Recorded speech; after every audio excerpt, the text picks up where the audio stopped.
Rugby. Once a staple in many people's lives and the community, it has now been taken away due to the lengthy and multiple lockdowns that we see here in the UK, preventing both the professionals and the casual player from taking part in the sport they love. With the current restrictions in place, the only way coaches can maintain connection with their player is via online. This makes it extremely difficult for coaches to gauge whether or not the players are struggling with anxiety, stress, or other mental health issues brought on by the current lockdown restrictions. I spoke to current Dorset and Wiltshire youth forwards coach Peter Barclay-Quelch for his opinion on how the pandemic is affecting the athlete's mental health as well as the coach's mental health.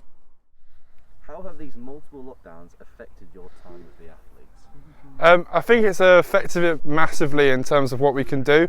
But if you can, the way I've been doing it on your control in terms of what they can work towards or what they can do fitness wise, it's all online communication, and it's sort of like you're almost asking them to do certain things. The same way that you can also do sort of game related stuff with them to hit certain kilometres and stuff like that. So if I was going to say our first game of the season whenever we're back is at this club and that's this distance, you can sort of almost work towards a certain goal and everyone communicate with that. But it is hard not seeing them all the time or focusing on that workload like we do in interpersonal relationships to be able to sort of see them all the time. Did you have any direct communication from the RFU and how you should proceed after the first lockdown? Yeah, so we went back into like a letter system in terms of our what grade we could do and what certain activities we could do. So like the first one, you could have to do it was like a certain number of people could train in different bubbles, and it was like 4 bubbles I think the first one was, and then their sort of letter of communication was always if they communicated what letter you could go to for that training. So it was really well organised from the RFU from that point of view. What effect could multiple lockdowns have on athletes? It could affect massively, to be honest, not just from a physiological point of view because of the idea of you're not training as much or not playing for those certain games, but it's also in terms of the mental attributes for athletes. The game and training has changed massively from that point of view, and especially for those younger people coming in. Like the elite framework sort of helps that and tries to make them do those styles of training, but if they're not enjoying themselves like they were from a rugby point of view and seeing their mates and seeing those groups of people, it could really change the game massively over the next couple of years. Do you think the lack of rugby in particular is going to have a detrimental effect on athletes, i.e. with stress and anxiety? Definitely. I think rugby is especially for those athletes, rugby is a really point where they can sort of change what their home style is or whatever that is. They can go there, they can enjoy themselves.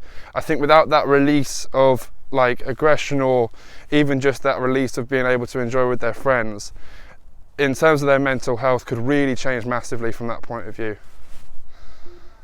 What do you make of the fact that if lockdown continues for longer, which many people have anticipated, how could that affect grassroots clubs and teams, whether they were to exist in the future or not?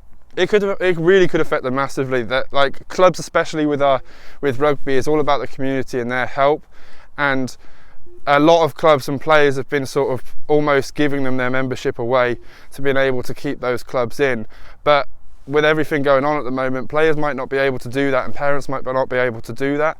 So not being able to give those clubs that money means that they will end up folding, and then that, in terms of our grassroots and what we build as a community rugby clubs, that could really change the game. The idea of rugby for everyone to sort of almost have a club in nearly every town to work towards, it really helps and grows the game. If a few of those clubs start to fold, people may just not want to play rugby anymore, especially in those grassroots clubs, and the less kids that play rugby now, especially with schools, less schools are playing rugby, it could really change the game. And having those, we need the numbers, we need people to be able to enjoy rugby again in order to sort of help frame to that top frame.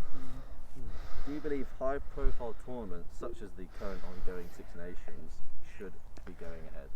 I think they should be going ahead because it gives people at home who are missing rugby that release to be able to watch and grow the game that way. They can't play it at the moment at home, and having that elite framework to be able to watch and sort of aspire to is sort of almost like hope at the end of the tunnel. The idea that actually although it's a bit boring, I am going to train on my own at the moment, because when those rugby clubs open up eventually, I want to go and be like the Tom Currys, the Owen Farrells, and it just really helps that. How do you think youth coaches like yourself will have to adapt to future current climate situations? I think this has really helped us as coaches really adapt, and I think coaches have always been adaptable in the way that they see in terms of different training sessions and the way that they sort of grow their own aspect of how to train. But this one really has almost hit a toll, because coaches need that interpersonal relationship with people to be able to sort of engage and see how they train. So in the future, when stuff like this happens, I think this has definitely helped us almost engage in terms of what we've maybe done wrong so far this pandemic, but also what we've done great, and next time this happens, hopefully we'll be much better.